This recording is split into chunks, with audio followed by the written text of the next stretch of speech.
Moving on to citizen comments. Bill Duffy with General.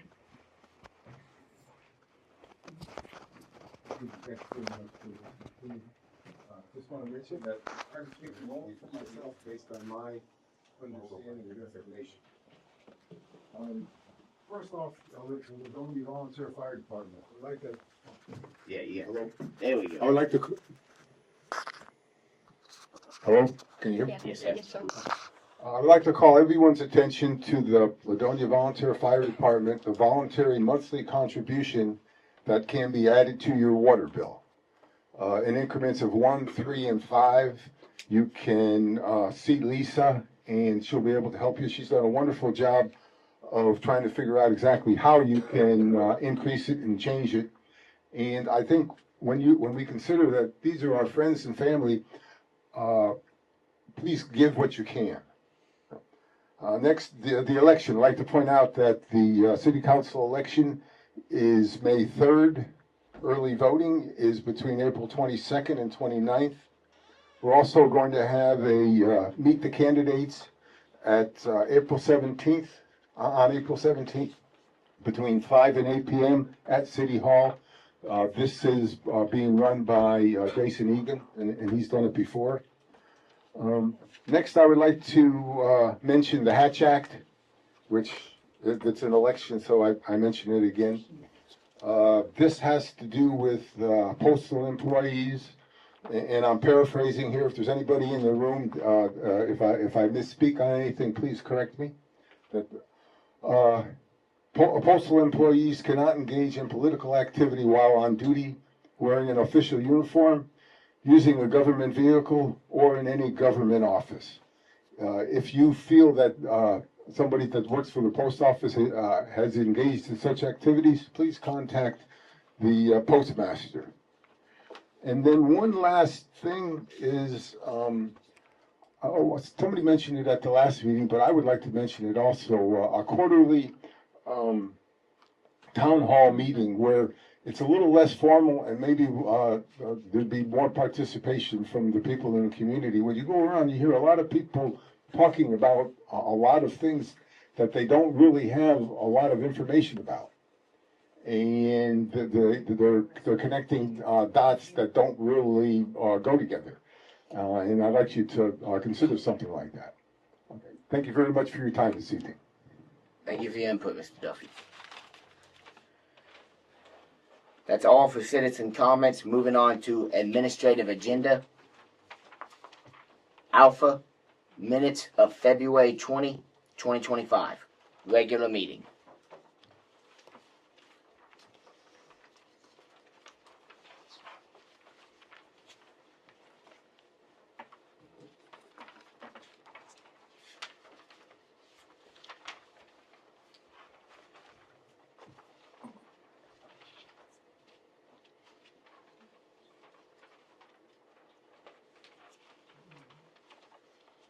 So, minutes, February 20th, if you look at section 6, I'm sorry, section 6 under D, it says cover the May fines. I think that's supposed to be many fines. Can't hear you. Sorry. Okay. Let me use this thing. Under section 6D, it says cover the May fines. I believe that should be many fines that have been incurred from the past administration. Thank you. And then under section 8, it looks like, I think there are 3 sections under the agenda, A, B, and C. So I think the items that are listed as B and C on the minutes are both for item B. So B and C belong to B, and D should belong to agenda item C under that section. Thank you. And under section, too many pages. Under section 9E, it says motion made by Jan Cooper and second by Amy Russell. I think that's supposed to be Amy Robinson.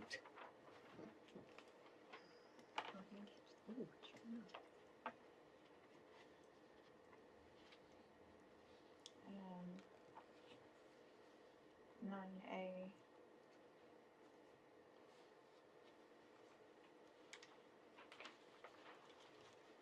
9A says that J&J was not cashed in reissue of check to J&J that was not cashed in 2018 should be 2008. Well, I just messed up all over the place. Oh, it's all right. We That's got all it. right. That's why we do this. A lot of moving parts.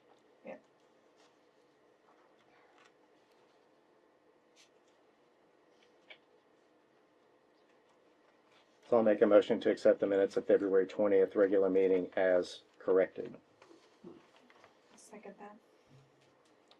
All in favor? Aye. Pass section Alpha. Moving to Bravo, minutes from February 7th, 2025, special meeting.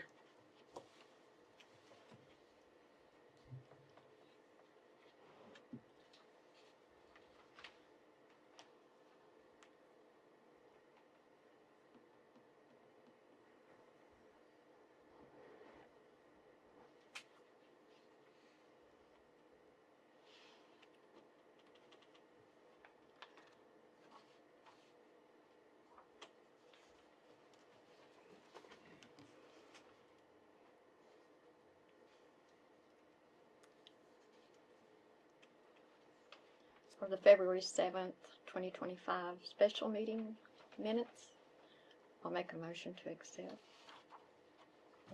I didn't see anything. I'll second that. All in favor? Aye.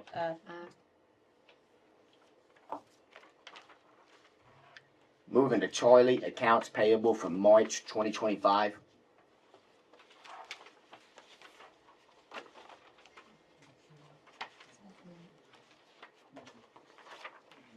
Mr. Mayor, since we're looking basically at summary information here, I just wanted to know if we've received any additional notices of penalties or fines in the past month.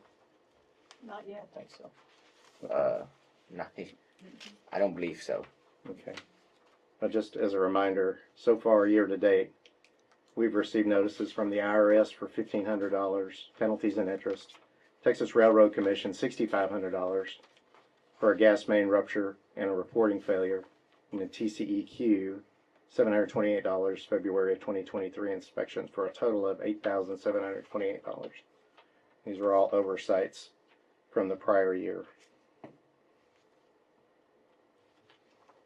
If I may, the Railroad Commission was 5,500. Okay. For a total of $7,720. And I believe there's another 700 fine that was done early on that isn't on that list. Okay. Thank you.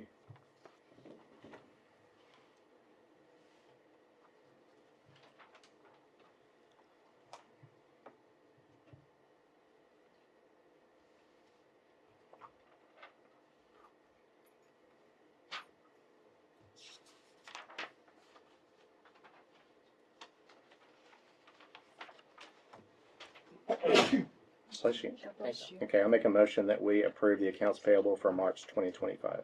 I'll second. All in favor? Aye. Aye. We move to approve the accounts payable for March 2025. Moving on to Delta, financial report for February 2025. Okay. And I'll go ahead and preface this the way that I have for the past several meetings, and that is, since we do not have balanced books from the prior 2 years and no complete audit for the prior year, nor the previous year, the council has decided that we will not approve financials until the audits have been completed and we know what the exact beginning balance was for this council term. So I will make a motion that we table the financial report for February 2025. I'll second that motion. All in favor? Aye.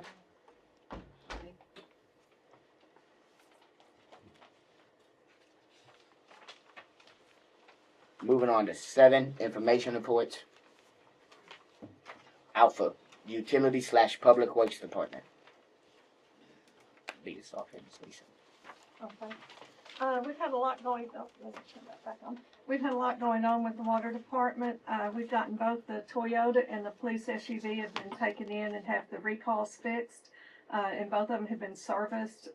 The Crown Vic has had a battery replaced, and they're going through both police vehicles and making notes of what needs to be done to bring them up to where they need to be to start using them as police vehicles.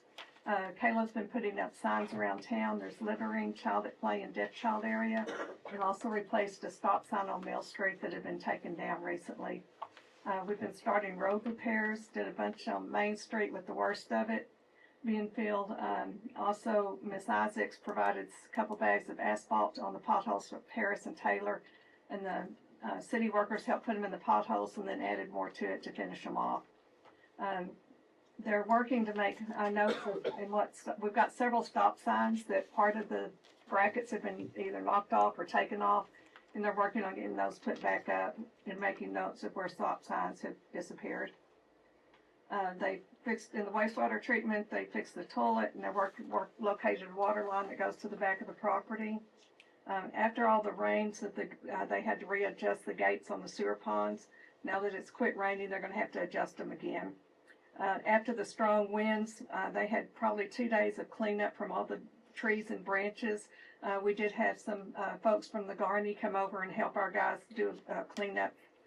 Spent most of one day with them working to get all the limbs and stuff cleaned up. During the 2 power outages, we were very pleased to see that the water system did not lose pressure, and so we did not have to do any boil waters after those power outages. Caleb assisted the county with brush disposal out at our wastewater treatment facility, and Caleb's been inspecting the curb stops to find out which ones need replaced as we start the process of changing the meters over to the radio read. Zach has inspected the 8 lift stations and noting repairs that will need to be made on those, and they're going to be part of their daily rounds now. We're working on a quote for a generator at the wastewater treatment facility. As this is a TCEQ requirement, and there's not one that's working out there. There's one that's in several pieces. We've got a comprehensive compliance investigation coming up. These happen every 3 to 5 years, and they contacted last week stating they want to schedule it, and we're still working. We're playing phone tag to get that scheduled.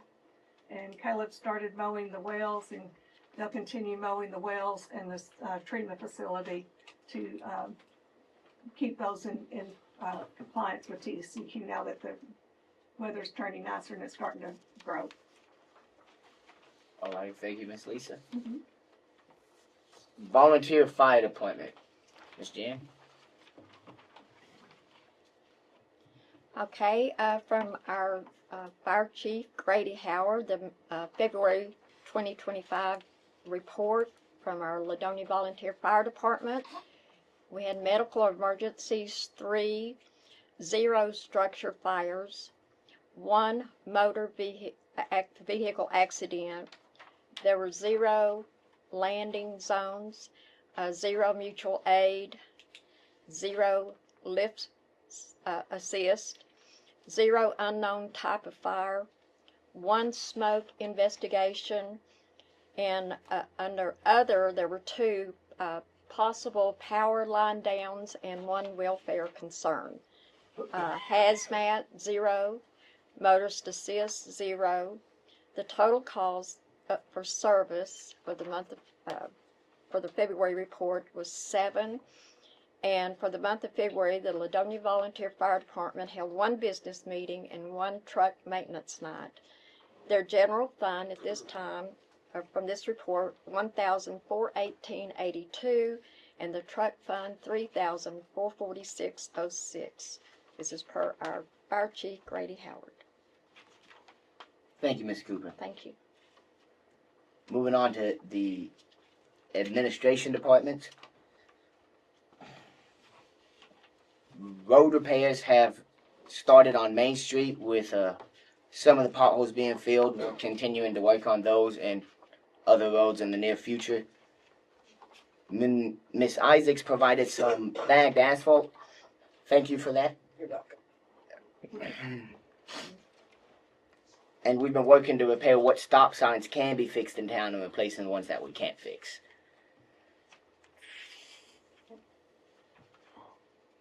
Moving on to police department.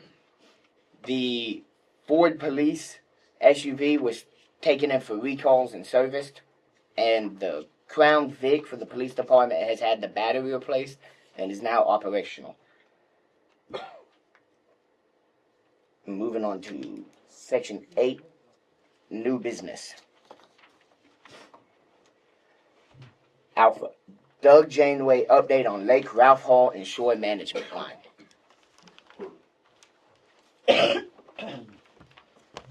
Mayor and Council, thank you. Doug Janeway, Upper Trinity Regional Water District. I want to bring you an update today on Lake Ralph Hall. Also, I do want to mention a few items kind of in your agenda here that we've been involved in, just to bring your attention. I know that City Secretary mentioned Garney. The Garney employees were over here helping pick up trash and after the storm. I will point out that it's part of their company, I guess, goal or mission to help in the locations of the communities they're working in. And so if you have something else that you might need, community type of project, they're open to those kind of suggestions, and would be, if you want to share that with me or someone from Garney, you know, they might be able to take that on. So they definitely like to be involved in the local community. We did, I don't know if it's been announced yet or not, but we did provide, I heard you mention about the fire truck fund had a certain fund balance in it. I know that's for something else. Upper Trinity was able to transfer one of our retirement vehicles to the volunteer fire department. They were in need of I believe it was a 4-wheel drive, 3/4 ton truck that they can use for emergency response for, I think, medical I want to say it was. They were using a big truck for what they had, but they needed something a little bit lighter.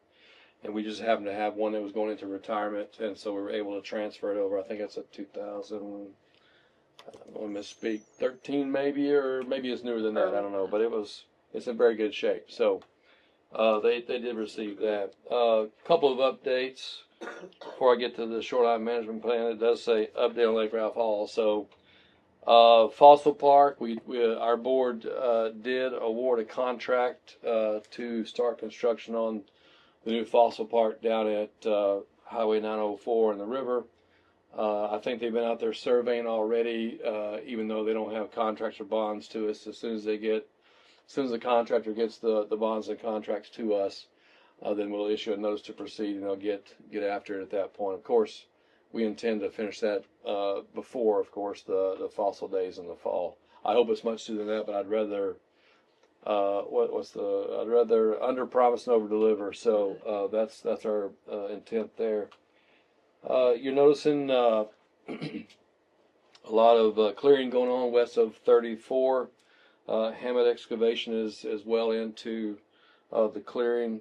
I did hear notice of a burn ban. I will say that I believe the burn ban doesn't impact the lake. It has a separate carve out that allows that activity to continue even during burn bans. And so with that, I'll get into the presentation tonight. So we've been working quite a while on a shoreline management plan, lake and shoreline management plan, and this is how the public will interact from private property, the adjoining private property, to get to the lake is one of the main things folks are interested in, especially developers.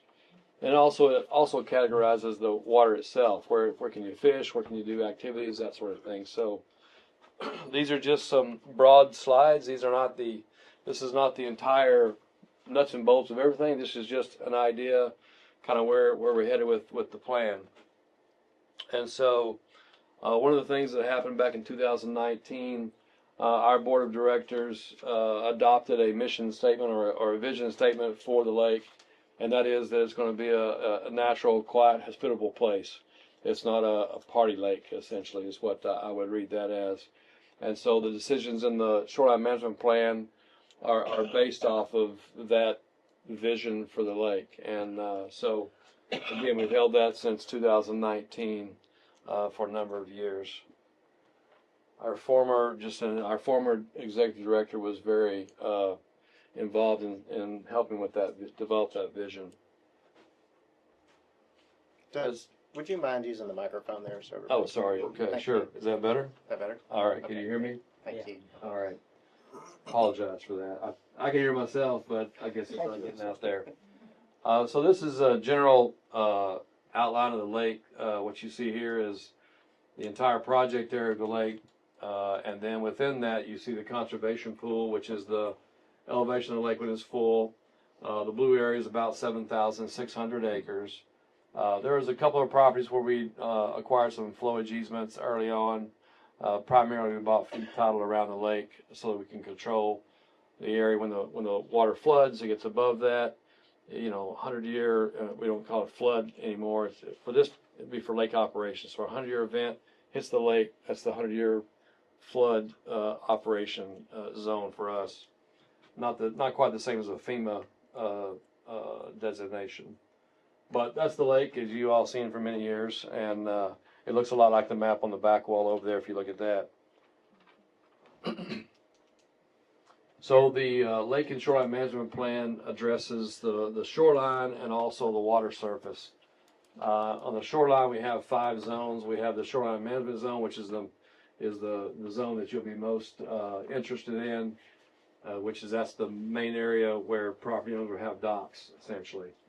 The Opportunity Management Zone, that is the area that Opportunity uses for public spaces, and so there won't be private access across those zones, and those will be areas that are not part of this plan because they're actually owned by, and operated by Opportunity. The riparian buffer zone is a requirement of our water rights permit from the state, and it requires us to maintain a natural buffer around the lake. And so that's in all zones around the entire lake, and it's a buffer of, again, natural vegetation to help filter the water that hits the lake, help filter it out, helps it stay clean. Obviously, we're trying to protect the water quality, and it's for our purposes, but also for your purposes, because you want a clean lake out here. You don't want a polluted lake, and you want to silt up. So these are all things we're trying to do. Tributary protection zone. That is a zone of the upper tributaries. You're not on open water. You're kind of in the recessed areas on the upper areas of the lake. And then dam operation zone is just what it says, is around the dam. There won't be access to the shoreline in those locations. There will be some other restrictions as well. On the water, we have 4 categories of that. We have, the biggest one is open recreation. We're clearing a lot of trees out there, but we are leaving some of the tributaries that have trees and some of the upper end of the lake, which is going to be, those are going to be fish and wildlife habitat areas. You'll know they'll be marked on the map. A lot of those will be stumped. You'll have stumps up there, trees and that sort of thing. But most of the lake's going to be open recreation. And then you have some restricted zones, which is, again, around the dam operation zone. You'll have some areas like the intake structure, some Opportunity facilities that are going to be restricted for access. And then we also have the no wake zone. So we have a zone around the entire lake that's basically a 200-foot buffer. I know we had those boats that had the wake boats do terrible damage to shorelines, and so we have that. We have fishing areas that are no wake, under the bridge no wake, some of those kind of locations. So looking at a map, this is a map of those same classifications as what most people want to see is this map. And this map is not final, it's a draft. I know there's a couple of corrections we need to make already where we messed up on a couple of spots. So the lime green color, I'm not really hip on that color, but the lime green color is the area that would be, I would say, eligible or under consideration for boat docks. That's where you would come in, and as long as it meets the criteria, then we'd work with you to get issue a permit for a dock there. The light green, which is up on the tributaries, you can see it especially on the left-hand side. That's called the Tributary Protection Zone, which you're going to have a little creek behind your house. There's not going to be open water there. It's going to be fairly restricted where there's not much vegetation changes you can make in those areas. And then the dark area, the dark green area, those are the properties that Opportunity will be There will not be private access like a boat dock off those properties. Obviously, there's no place to bring a boat dock from in those areas. So those would be future public areas that you would have access when they're opened up. They're not open right now, but at some point they will be. And then, of course, the gray area down by the dam, that's the dam operations zone. We missed one opportunity property, which is up on Highway 68. We actually bought an extra 7 acres up there to hopefully in the future, point to it right there in that location. Just blocked it out as I got up there. On the south side, we have a flat area there where we intend to build, hopefully, a canoe launch. Texas Parks and Wildlife said if we don't do it, they're going to pull off the side of the road and drag their canoes there anyway, so you might as well accommodate it where it's safe, because it's a pretty steep embankment there. And I know TxDOT right now is replacing that bridge. That road's closed. I'm not sure what it looks like after that, but I know that we'll have a safer area. And I believe we'll try to get a grant. It'll be a grant type situation to try to build that. The next one was the water classification. So you'll see the major part of the lake is going to be open recreation, the blue. The bridge I've mentioned before in previous presentation. The bridge is built with a high piece in the middle, so that you can get a sailboats under it. So you got open water recreation. There's even, if you look under there, there's actually even a measuring indicator on the bridge, so that you can see where the water's at. You know how many feet it is up to the bottom of the bridge, so you know if your mast is too tall, don't go under it. There's a lot of open water in the lake here. You'll see in some of these tributaries, you see kind of a crosshatched area. That's essentially, those are areas where we're leaving trees, and those will be kind of fish and wildlife habitat areas. And then you see a little dash line all around the shore. Those are basically, the no wake zones, where you wouldn't want to have boats too close to the shoreline, upsetting people as they speed by and mess up their docks, etc. Also, we have some restricted areas where you have down by the dam, for instance, the intake structure. On the south end of the dam, we have an opportunity boat ramp at that location for, emergency people, sheriff's department, opportunity, those kind of things. It's not open to the public, and it's going to be one of those boat ramps that's accessible, probably deeper than most, so you have the ability to get in the lake. So I think that's covered all those. So a little bit about the actual permits, and this may not be a full list of them, but the major ones. So we have, kind of 4 major categories. So the biggest one we think is going to have here to be the residential uses, which will be a general maintenance. We may allow some one-time maintenance in our property for maybe a mowing or some trimming or something. That would be an individual permit, one-time deal. Maybe per year or what. It's just for an event, not a time period, I guess what I'm trying to say. You'll have private docks from your private property down to the water, and then those could be either an individual dock or could be a community dock. So if you have a subdivision being built, those developers will work with us to get a HOA lot and have, a multi-slip dock, so that you have some interior lots. That development could also have access to the lake, which would be good for, provides encouragement for interior lots, value to the interior lots, and folks will have a reason to, you can enjoy the lake but not live on the lake and be near it. Special events, temporary use permits, those are going to be special events, fireworks show, or a fishing tournament, or something like that. But probably envision something where you might have a permit for a particular boat ramp area, where that would be your, like a local fishing club might rent that boat ramp for the day or something, and kind of that'd be their deal. And the public would go to other. We have 3 total boat ramps, by the way, and so they would go to another one, a different one. Where do people get these permits? You can answer a question. I know you guys have decorum here. No, for sure you can answer it. So the permits, we'll have our headquarters office here, and we'll have those right here. up on the hill? Yeah, we're gonna build a brand new, facility up there. Yeah, I It's, knew we're that, in but I design. didn't know where people got permits. Yeah, so you get permits, and then, there probably will be a online, or even at a kiosk or something at the rest. We're looking at all those options. And then, commercial use, those are gonna be a separate, I would say a negotiated type of deal where they're not quite the same set of rigid, specs as you would see on the other permits. Those will be individually negotiated based on business terms and what is being brought, for instance, a marina or some other type of restaurants, retail, those kind of things. But I think marina is the one you read, it's not listed there, but that's where you'd have a commercial use. So those are the major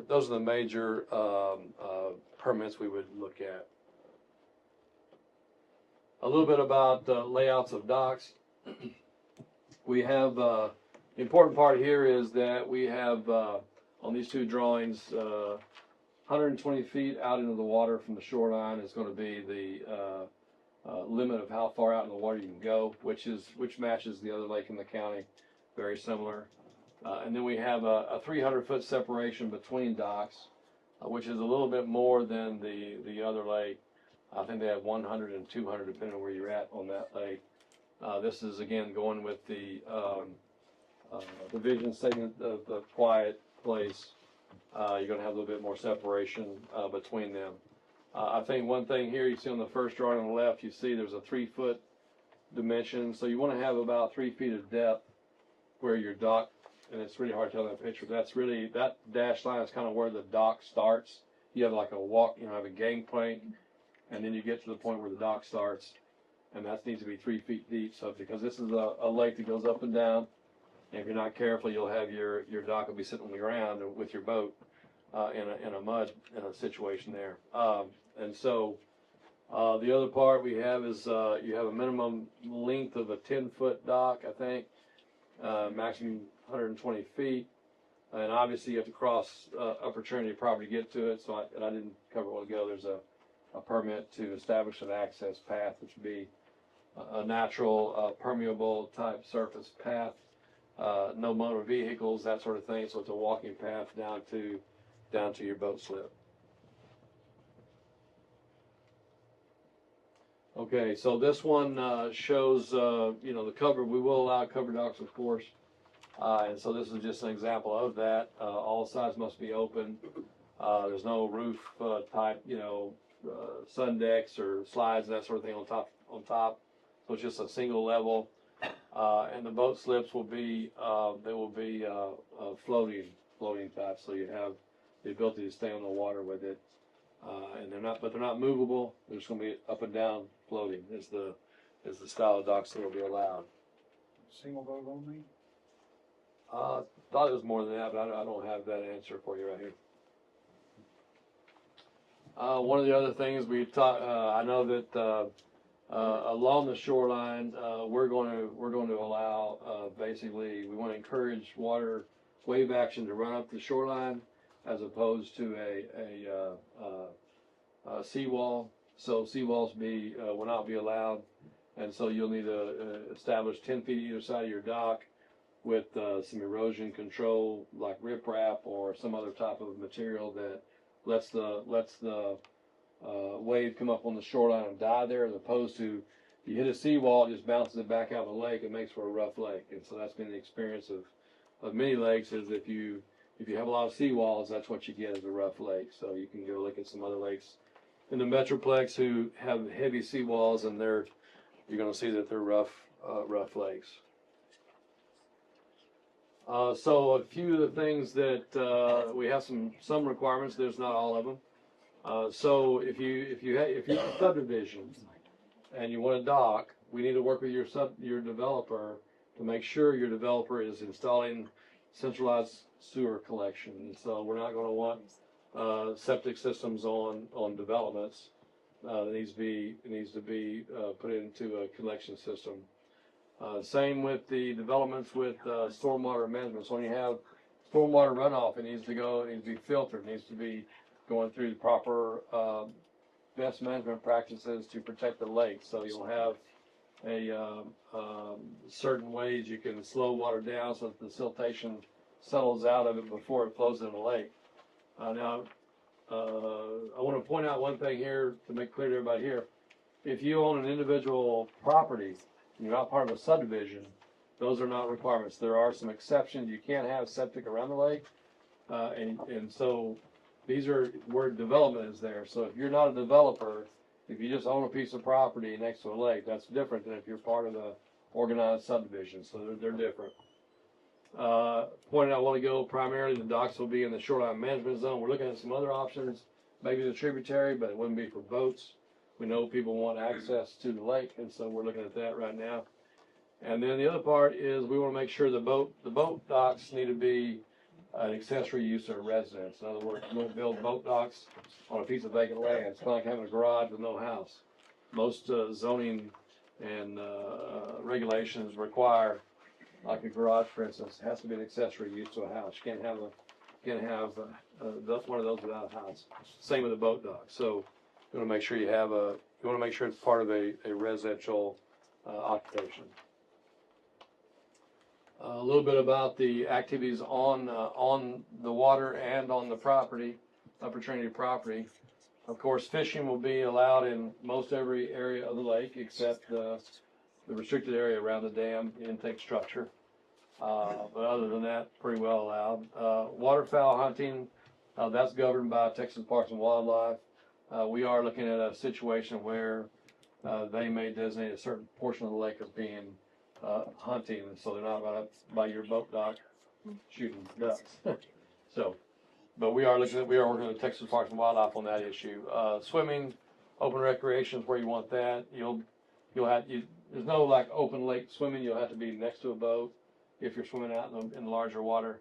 Otherwise, you need to be in some areas that are not in the open water, but in the open recreation area. Boating is allowed pretty much everywhere in the lake, but sometimes you have to control your boat, no wake zones, that sort of thing.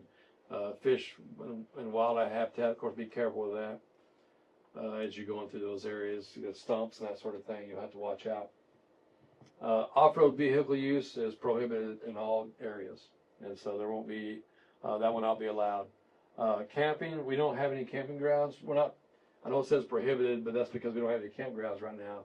We're not opposed to camping, but it would have to be under some concessionaire agreement with someone who wants to operate a campground. That's not really it's not our business to do that, but it's kind of like a marina. It'd be something that someone would do we're open to that arrangement, but as it stands now, we don't have any organized camping at this time. Is that true for like a park, like a community park also? No, that's what I'm saying. We don't have any campgrounds in the community park. We don't have any facilities. We don't have any way of doing that right now. But if it comes out, somebody wants to build that, and we go into an agreement, that's when that would happen. So there's no, as it stands right now, we don't have any facilities for that activity, and so we're not just allowing primitive camping, for instance. They're not doing that. is that true for a park also? Is there no area dedicated for a park yet? The green areas around the lake or all those public access where that would be, there's no facilities for that to happen at this time. If there's some point that someone has an arrangement for it, they want to manage and operate and manage that, then that would be a possibility. I'm just trying to make sure when it says prohibited, it doesn't mean like forever. It just means currently. Fireworks and explosives, you have to have a permit for those. And I'm sure be licensed and all those kind of things. And with that, I know it's a very short one, but I just want to hit the high points of it. We're going to get the regulations will be developed later, and we're working on it. And if you have any input, we're happy to take input and let that. I should be addressing you. I'm talking to these. Yeah. If you have any input for the plan, please let us know. And now's the time for input. So if you have it, it'd be great to hear it, and we could consider it. And it'd be better to have it in the beginning and not modify the plan later when we figure out that we should have done this. So good. As they say, this is the time for good ideas. And you let me know. So. Alrighty. All right. Thank you so much. Thank you, Mr. Janeway. Moving on to Bravo, acceptance of payment from Upper Trinity for the road impact on city, and Miss Amy's gonna give y'all a little more details on that. Just to where they can pass it or decline, so everyone knows what it is. Okay. In the background, no, it's not. In the background, we've been working to get a list of the streets in the town that need to be repaired. This would not. We went through all of the streets. We have a few that we need to add, and some other items, some culverts. Working with Fannin County, they'll clear off the trees, and they will also help dig ditches. It's going to take some time, but we worked up a quote with Fannin County to get the materials. We went to Upper Trinity, who is actually here tonight to help fund that, and we will be starting on road construction as we go forward. Like I said, it won't be new. It'll be to repair the roads and get all the roads in working condition, because currently they're not, and they're in bad condition. Thank you, Miss. Would I be able to speak on that a little bit? Yes. Oh, Please. yeah, go ahead. Charles. Thank you. Sure, I would want to express thank you to Councilwoman Robinson here for bringing this to our attention. We kind of like Taylor Street, we had the mechanism to be able to help in this situation. We have and the way this is working is we have a contractor who. Let me say this: we don't believe we've done any impact to streets, but we do want to be overly cautious and abundantly generous with making sure that we don't impact any Ladonia streets. We became aware of the need through Ms. Robinson and others, and we've expressed our willingness to help in the past, and so I appreciate you reaching out. We also have a lease of the acreage, the 70 acres out on 50.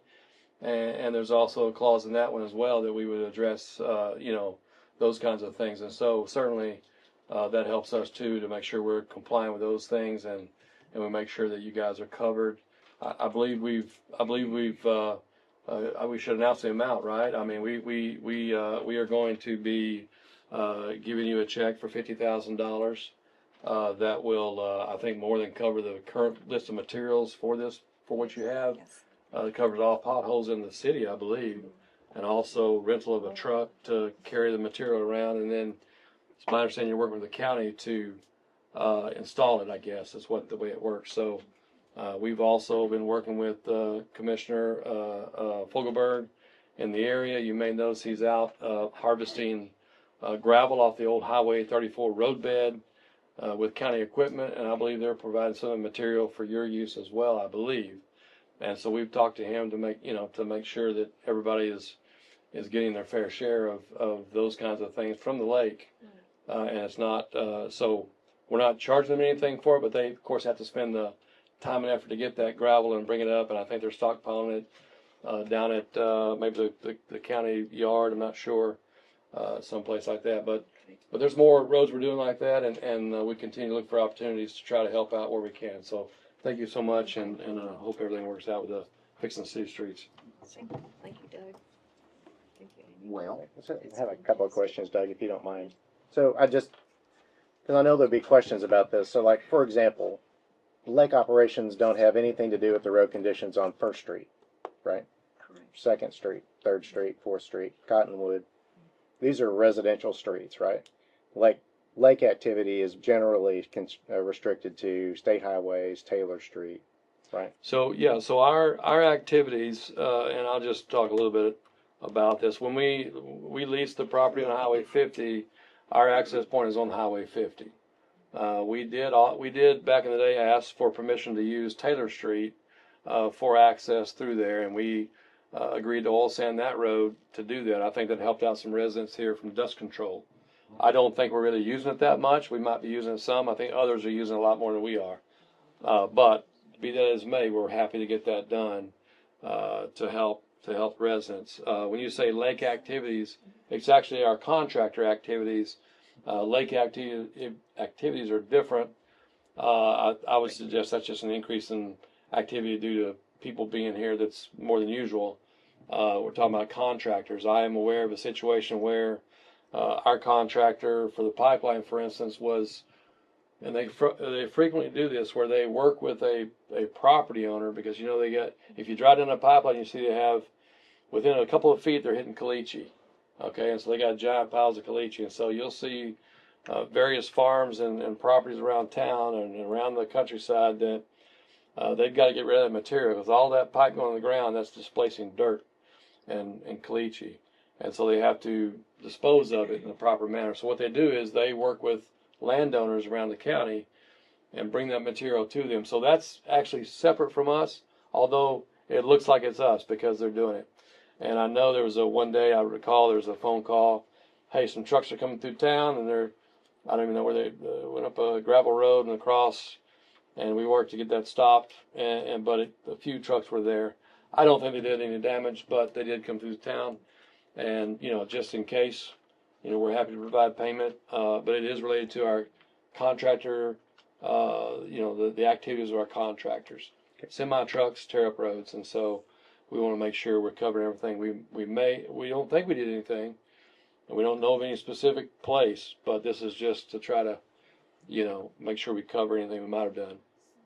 Thank you. Thank you. We're okay wherever you spend it, you know, roads, whatever, whichever road needs it, that's fine. We're not telling you where you spend it. We just, it's the fund, road repairs where you need it. Okay. Thank you. Thank you. Thanks for asking that question, Russell. Thank you. Well, I guess the next step is just to move on to accept it and vote to accept it, right? The attorney have any input on that? No, the memo that I sent was you need to make sure that $50,000 covers what you think have been damaged, and if it does, Yeah. you're in good shape. Keep the money separate. Yep. Keep the money separate. I don't care if you do it in your books or if you put it in another bank account, but keep it separate. Okay. And we need to keep records. Absolutely, very detailed. Yeah, every detail. Y'all want to vote on accepting the agreement? There's 2 copies that just in the blue pen. I'll read this with you. You have to sign. Yeah. So y'all pass that down and read that. Motion to accept the agreement. Oh, y'all got one? Yeah, Yeah, we got it. Yeah, I've got it in the packet. it's in the packet. Those, the 2 I gave you are the originals to be signed, one for us and one for us. Yeah, right over. Somebody make did someone make a motion? to Not yet. accept the agreement? Make sure I didn't miss it. Yeah, we want to read over it before we.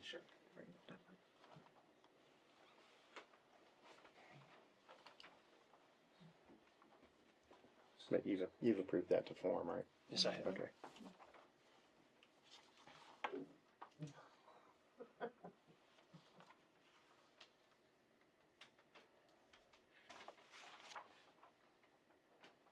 Well, I don't see anything I'm opposed to this.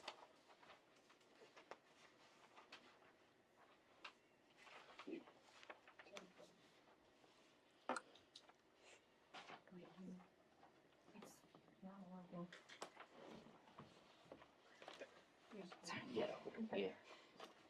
Okay. I make a motion that we accept the road impact payment agreement from Upper Trinity. I will second that motion. All in favor? Aye. Aye. We move to accept the road impact payment agreement from Upper Trinity.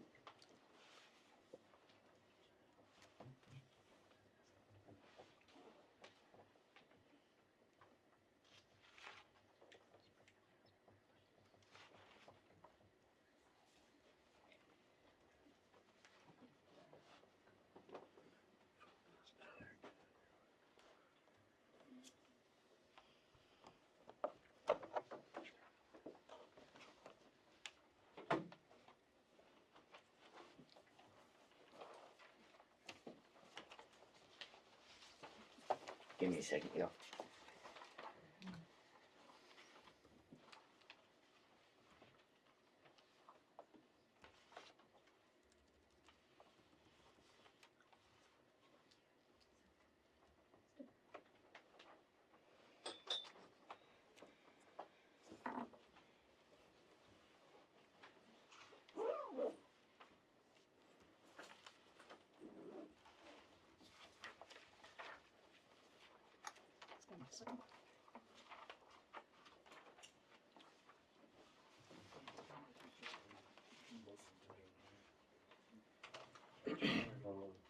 Moving on to Charlie, cell phone for the police department.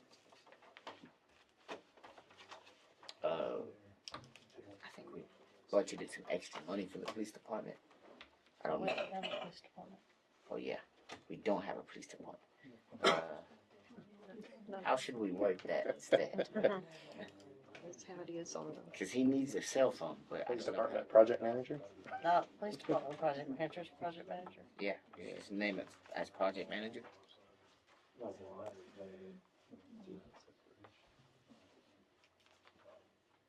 Do we have any equipment that's available from prior use, either public works personnel or? I don't think so. There's one phone up there, but it's in pretty rough shape.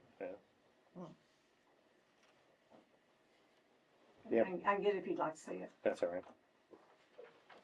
Do you know off the top of your head if we budgeted enough in the equipment for the department?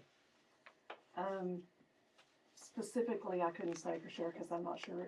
We're looking at probably $100, so we'd be looking at $1,200 for a year's for the phone service. Of course, we're halfway through the year, so it'd only be $600 for this year. $650. Yeah. Is there anything in the packet on that? I don't recall seeing it. No. Okay. Where would it be coming from? Full carrier? That's to be determined. Well, if we want it to work out here, it's got to be. Yeah, it's gotta be 18. Cricket works out here too. Okay. Yeah, I think they It's did cheap. Cricket's cheaper than It's the significantly cheap. Yeah. Yeah. I believe it was Cricket. I think we should. That's within the mayor's discretionary spending authority on a monthly basis, right? So I think what we should do is I think we should table this until we find out and do our research on where we're gonna go with the AT&T or Cricket. I just don't. If we haven't budgeted for it and we don't have a specific money set off aside for it, I don't think we should spend money. make a motion to table item 8C. That's I'll second it. all in favor. Aye. We move to table item C. Moving to D, letter of support for Johnson family trying to establish a municipal management district. How I just call him up here and talk to him. Yeah. Yeah. Yeah. Mr. Johnson, would you like to come up to the podium? No. It's Jake now. It's what? Jake. Jake? It's easy. Josh, No, you're good. It's okay if I stand over here, that's fine. talk about it without a. Actually, would you mind using the microphone? Yeah, we Rebecca have in here, please. hearing impediment. You can hold it. Yeah. Thank you. Awesome. Thanks, Jack. Can y'all hear me okay? So I'll introduce myself real quick. I met a few folks. My name's Jake Nolan. Folks might know my grandfather better, Lloyd Johnson, who lived in Ladonia for a lot of years. He was active, I think, in the community. My uncle Chris Johnson, who lives in Bonham, wasn't able to make it this evening, so I'm out speaking on behalf of our family. And we've owned some land for a long while out at the north end of 3380 that we've asked for support from both Fannin County, from Upper Trinity, and now from the city of Ladonia. We don't have plans today of like what that land would become, but with the lake coming in, I think everyone understands that the world's sort of changing. What we're hoping to do is to set up what's called a municipal management district. For anyone that knows what a MUD is, it's basically a MUD, but it allows to do things like parks and green spaces that would be for public access, as well as touch the water. Just made more sense than what the MUD legally can do. So we're working through the state legislature to try and get that created, and have been asking for letters of support. Fannin County a couple of weeks ago voted unanimously to approve their letter of support. The Upper Trinity folks were kind enough to provide us with one here about a week ago, and those have both been shared with the city council here in Ladonia. So I'm more than happy to answer any kind of questions about it. What I'd tell you is, I'm being quite honest, we don't know what eventually will land out there, but if is really just about trying to take the opportunity while the legislature's in session, because they're only around every 2 years, to get this done, and it's still a bit of an unknown if it'll happen. It doesn't change anything out here. It would only be for lands that we own, and it's for land. It's basically a way to help finance infrastructure like roads and water pipes out there, where currently it's so far out of the city that there's not anything. If you think about it, if we had to go and build all that, it would be baked into a lot price per house, assuming houses ever get built out around, and that would make them a lot more expensive. The MUD or the management district allows us to basically spread that payment out over time, and the folks that would be buying out there are able to we just spread it out over 15, 30 years instead, so it helps keep front-end costs down too. If we can ever connect it into city infrastructure, it'd be another way to try and help bridge that gap of how far it is out there too. So, again, happy to answer any questions folks might have.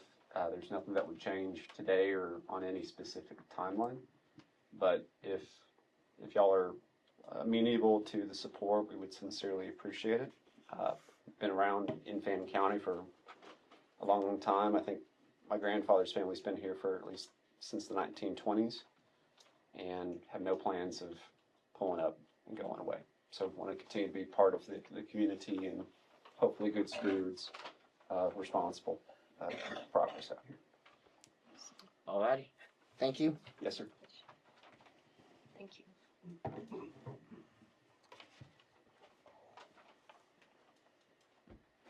Okay, I make a motion to give the Johnson family a letter of support from the city of Ladonia for the municipal management district. Second that. Any second? All in favor? Aye. We move to give the Letter of support. the letter of support to Mr. Johnson, To the Johnson family. to the Johnson family, to establish a municipal management district. Moving on to Echo, establish a date for citywide cleanup and dumpsters. Love my calendar.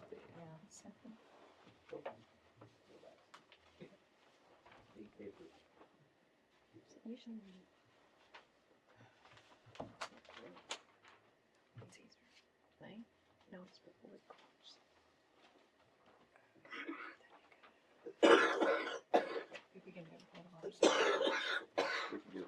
If we could do it before the garage sale. So y'all think April? I don't know.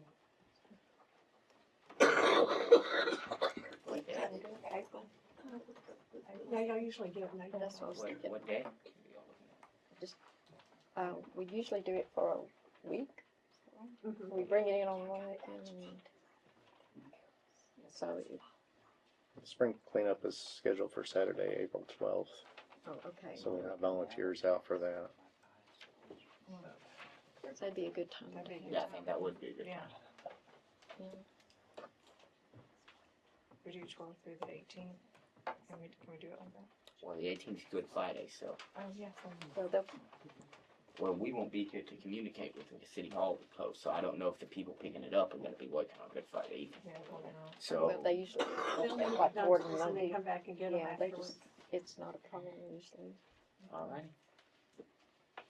Then yeah, the 12th to the 18th, What day? So April 12th through the 18th. If that's, make a motion. Yes, ma'am. I'll make a motion that we establish the date for the citywide cleanup and get the dumpsters to be from April 12th through April the 18th. hold it. Yeah, there you go. I don't know if y'all heard me. Okay. Making a motion to have the citywide cleanup and the dumpsters here for the cleanup starting April 12th through April the 18th. Do I have somebody second it? I'll second that. All in favor? Uh, Alrighty, we move for the citywide cleanup will be April 12th through 18th. Moving to Fox, purchase of City of Ladonia uniforms for water service staff. Really, it's just shirts. I wanted to say uniform on there just Oh. in case, but it's just the shirts that were. Do you have it in here? I don't have any prices yet, because it's gonna depend on what kind of shirts. Sorry, let me- If we did them like we did before from the, I haven't gotten prices yet, because it's gonna depend on what kind of shirts y'all want to do. Long sleeve, short sleeve, that kind of thing, if you want reflective tape on them. So, How's it been done in the past? I can't remember who it was we ordered them from. Sorry. Yeah, we had, provided the shirts. yeah, the last shirts from- were just gray with the City of Ladonia embroidered Yeah. on them. Which I think, Yeah, I think They that's were all we very need, good, right? yeah. Yeah, okay. How many? We have. Three. Yeah, we'll probably need Three 3 to employees. 4. You don't want an extra? What do you think I we think need, we- Lisa? I think in the past, y'all provided 3 shirts. Yeah. But the question is, we also have, the Garmin's folks that are working in the city, and they would like to have city shirts so that when they're out and about, people know that they are working with us. that's what we, So, there's 2 people that are, one especially is here daily, and the other one's here fairly often during the week. and then with Kayla. So there'd be for 3 staff. And we usually at 3 per member or 1 shirt per member? No, they're gonna have to have more than one. Yeah, because Because they're gonna one's have to not be gonna be able to- enough, yeah. yeah. It'll be 9 shirts total. Yeah. Or whatever y'all decide.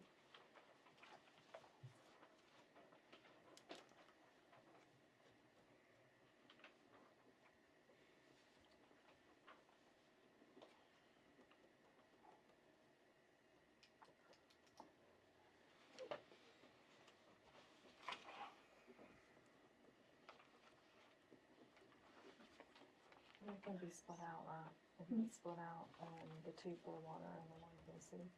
I'm sorry.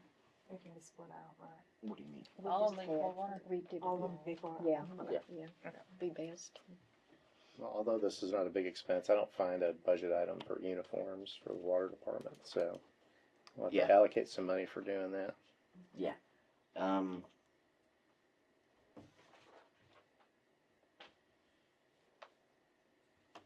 so I believe, again, because later on we're setting our budget workshop. Yeah. So if we're setting a workshop for our budgets to see what we have, stuff like this that we haven't budgeted for, we might need to put off till we know what we have.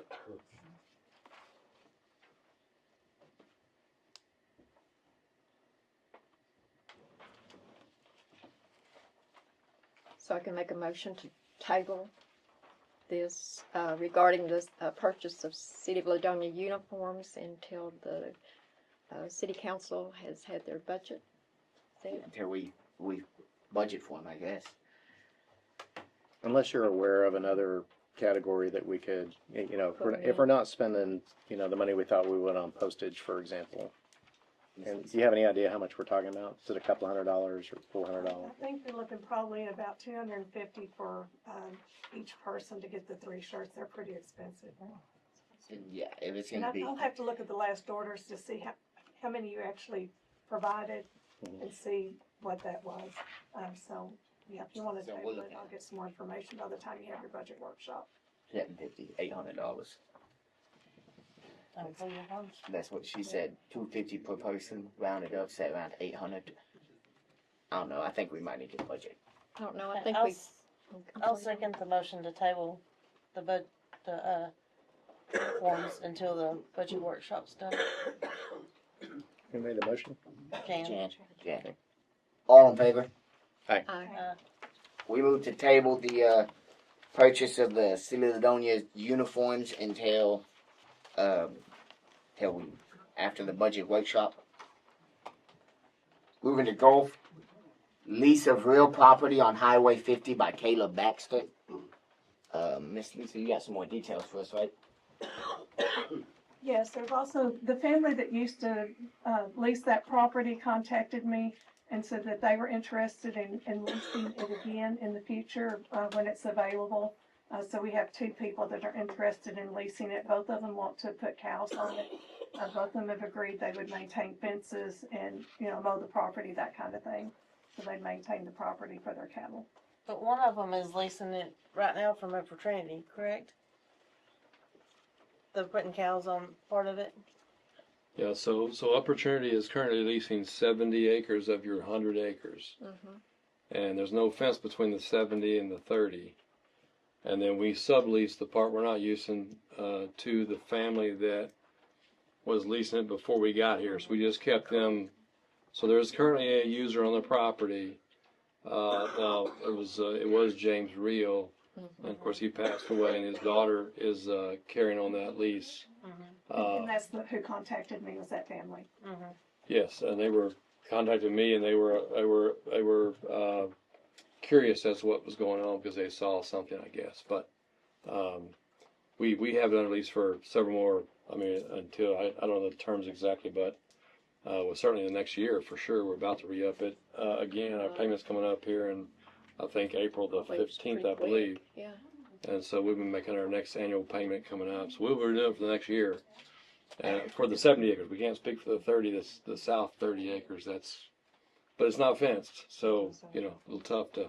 Yeah. A little tough to do that, but that's up to you. Thank you. Thank you. Thanks, sir. So really, we don't have a lease up. I mean, the family still. Yeah, that's what it seemed like. It's not available for lease at this time. Right.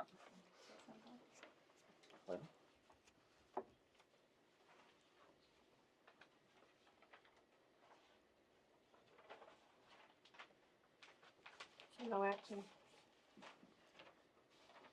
I move the table, item G. Table it or no action? Yeah. Let's table indefinitely.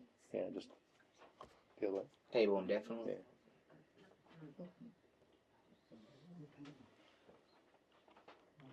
Yeah. I'll second. All in favor? Aye.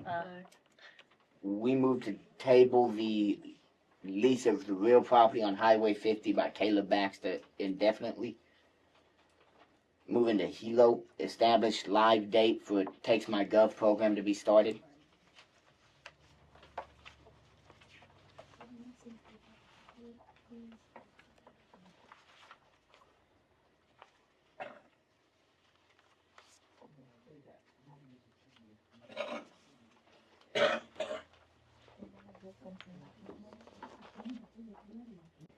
Text My Gov, at the last meeting, y'all agreed to establish a subscription with Text My Gov.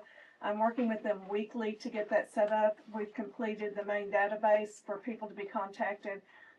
They would initially send out a text message to everybody in that database, and you could text back and say, yes, I want to do this, or you can text stop and you wouldn't get any more messages. It's a system so that we can send alerts out to everybody.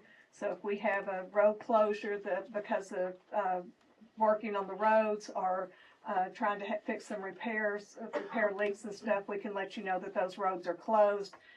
If we have a water issue, then we can let people know about it. For instance, if we, knock on wood, we haven't had one since Garmin started, but if we have a bull order notice and when it's rescinded, we could let those information. It's very limited. You'd be able to text certain words to the system, and then it would reply, and then we could contact you with further information if need be. But it's just a way to get information out and for people to send us. If you have a tree down on your property or blocking a road, then y'all can let us know by texting report and to the city and alert us that we need to do something about it. It's not manned 24/7. It's during regular business hours. Any message you send will be there when we come back to the next business day. But it's fairly simple to use. How much does it cost the person to use it Nothing. for us? It doesn't cost. It doesn't cost the citizens The other- anything for usage. Well, let me preface that. If you have a, Well, if you have that's a a legit payment plan question, so. that you have to pay for text messages on your phone, then yes, you would have to pay for those. But again, part of that agreement is you agree that you will accept those, and understanding that there will be there may be a fee to your phone service, but it won't be a fee from TextMyGov or the city. All right. So, establish a date. So when will it be ready for use? We could probably send the initials out next week and get started, if y'all are ready to go live with it. Do you have any idea what kind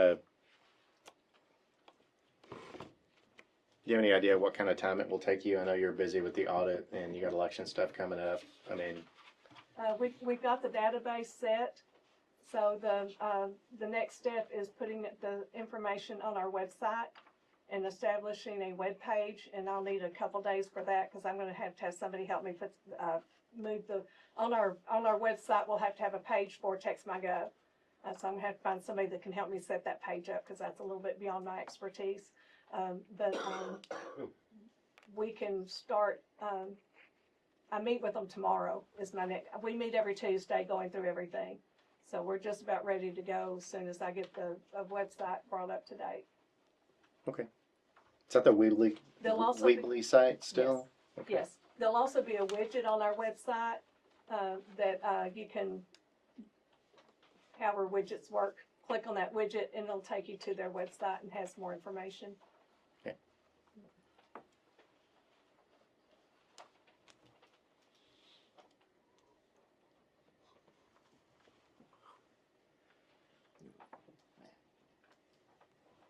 It has to be done by April 24th. Is the deadline.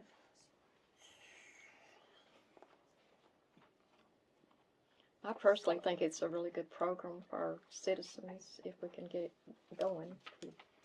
Well, I think all we gotta do is set a date where we want it up by, right? That's all this is. Yes. How about April 24th? No, it needs to be before then, so we can work out any kinks. Yeah, first week of April would be great. That way it gives us 20 days to work out the kinks. Yes. I think that's Okay, Good April job. 4th. We need a motion. well, how you going? Yeah. Somebody wanna make a motion on it? I'll make a motion that we establish live date for TextMyGov program to be started April 4th. I'll second that. All in favor? Aye. We move to start the live date for the TextMyGov program will be April 4th.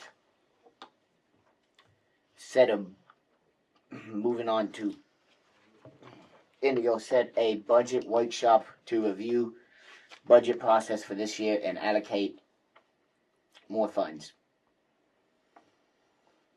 What now thinking?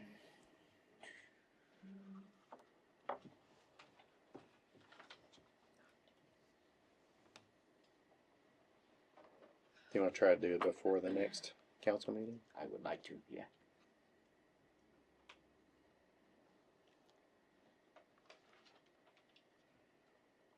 We do it on a weekend. Yeah, I don't want to take away y'all's weekend anymore. Yeah.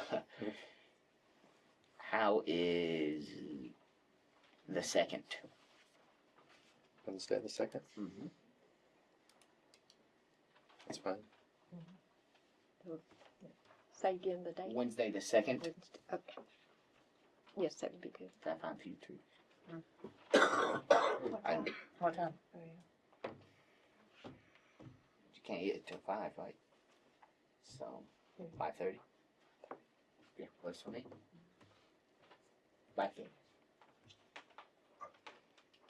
So I'll make a motion for you. I'll make a motion that we set a budget workshop to review the budget progress for this year and try to allocate more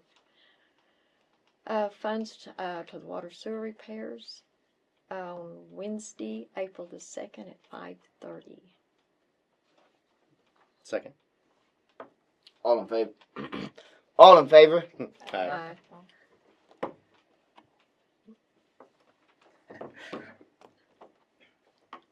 Move to approve. We set the budget meeting for April 2nd at 5:30 p.m. Moving on to J, approve $3,745.95 for parts to repair North Taylor and replace one school meter and set new radio meters.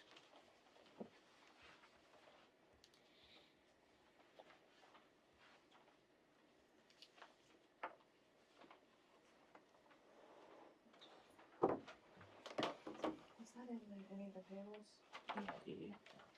No. Okay. No, I haven't approved it yet. Well, once again, since we've just set the budgeting date, I believe we should probably wait on this. Just see what we got.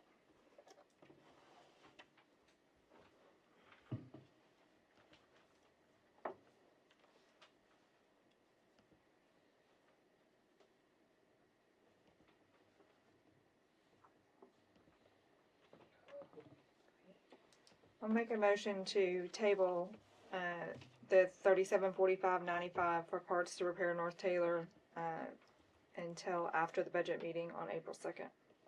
I'll second it. All in favor? Aye. Aye.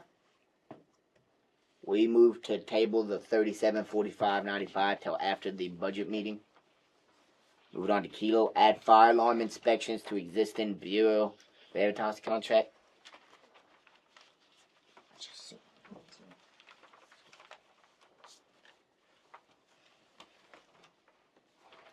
Next page.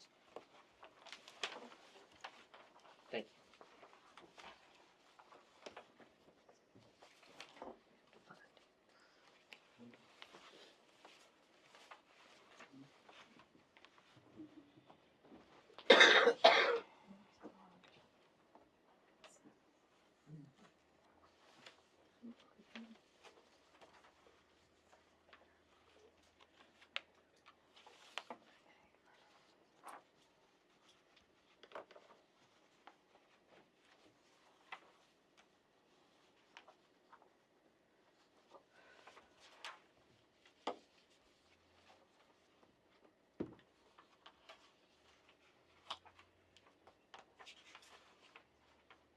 Is this any extra cost? It's adding to the fee schedule. It doesn't cost us any extra. The fees would be paid by whoever's requesting the permits. But we have, y'all We have know to how much the agree fee to. would be. Yes, there's I think page 3 has the, Page 2. 2 and 3 have the fee schedules.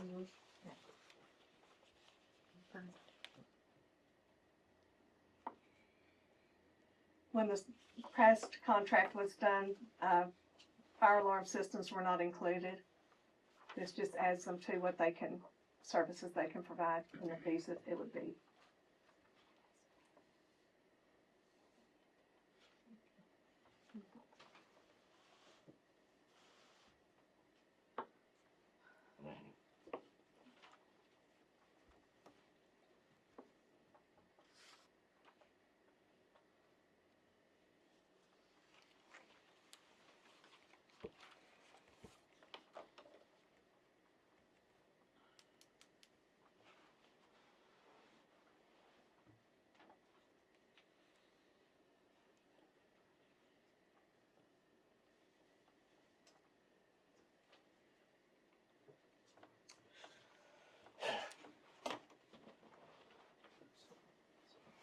Is the fire department capable of doing those inspections? We'd have to ask Grady. I don't think so. Okay.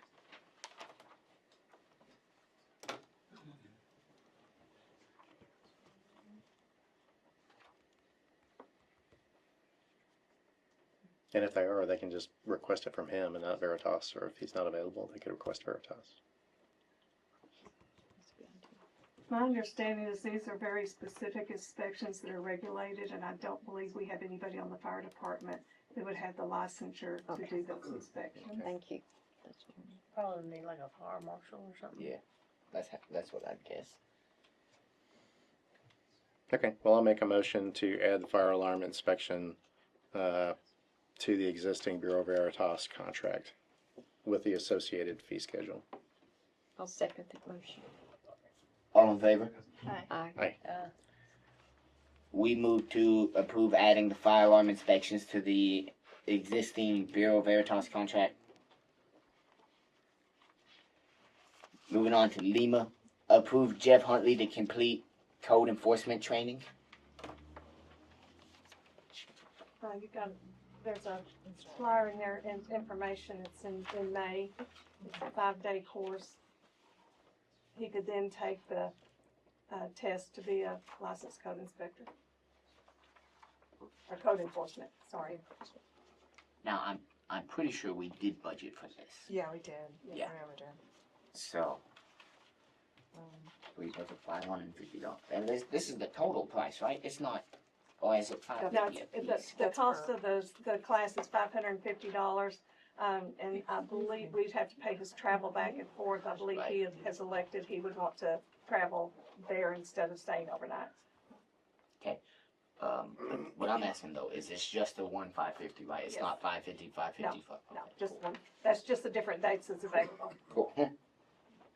Just one time. Alrighty.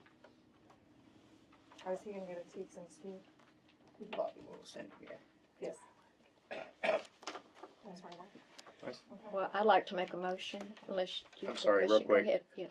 Because I don't see in the training budget under the police department, I don't see sufficient funds for that, but we know we started the year more than halfway through with a Yeah. $62,000 budget. So I'll make a motion that we approve that training expense by reallocating available funds from account 35-6119. Alright. I'll second the motion. All in favor? Aye. Aye. We move to approve Jeff Huntley to complete the code enforcement training. Moving to Mike, purchase the hydraulic cylinder for the tractor.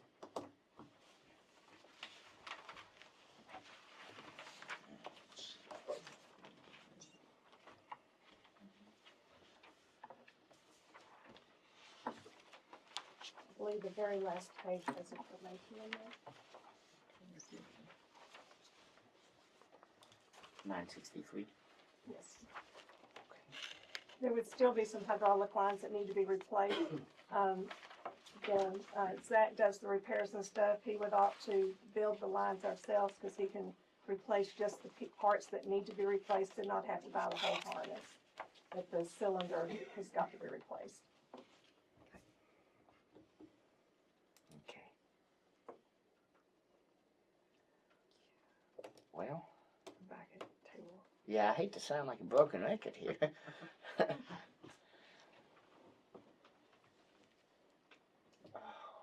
I want to make a motion to table it until after the budget meeting.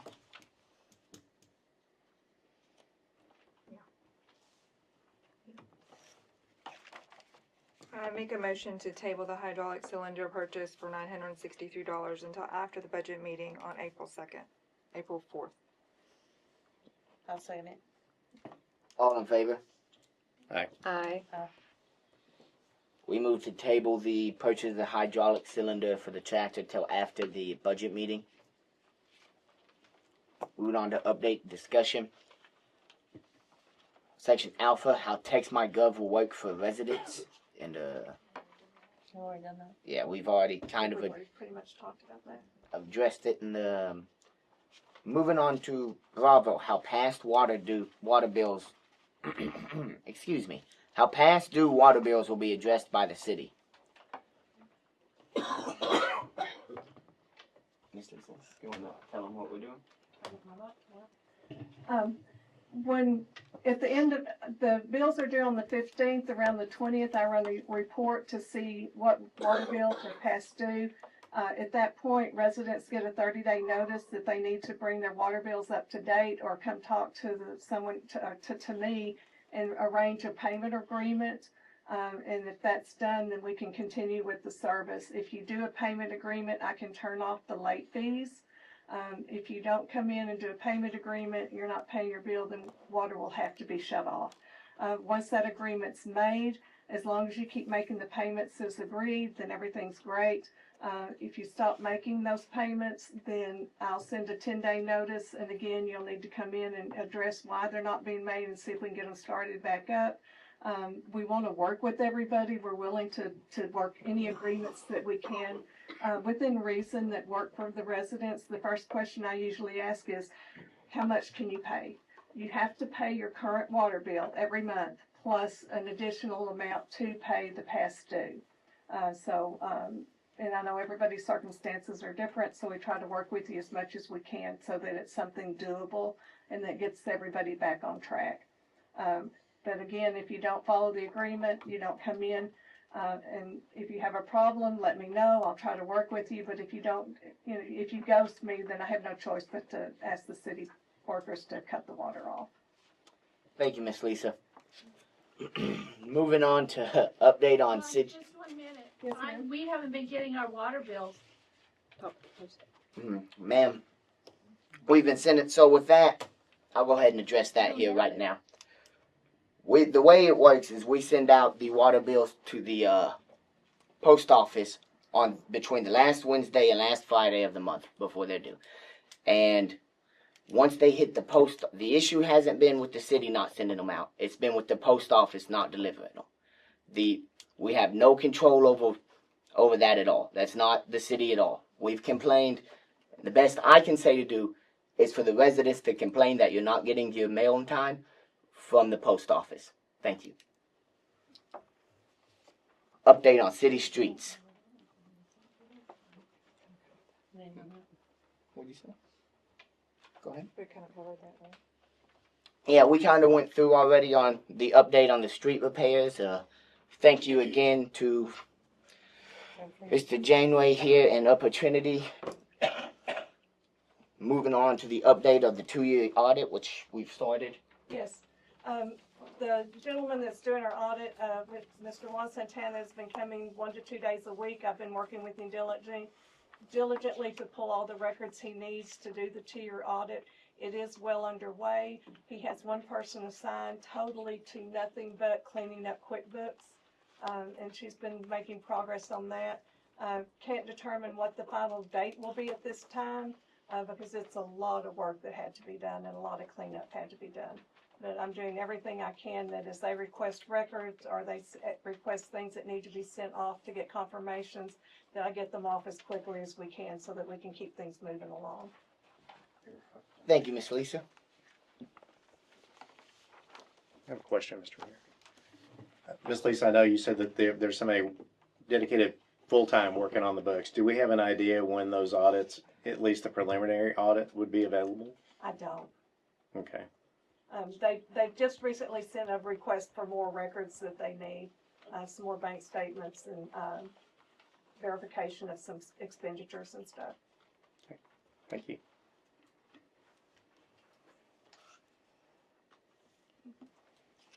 Any further questions? No? No? All right. And can I add just a real quick, I know getting water bills has been an issue. If you don't get your bill, they're always due on the 15th. Call me and I will be happy to tell you what the amount is, so that you can make your own budget accordingly. Thank you, Miss Lisa. I make a motion, we adjourn at 8:31. Second that. All in favor? Aye. All right. Alrighty, we adjourn at 8:31, March 17th.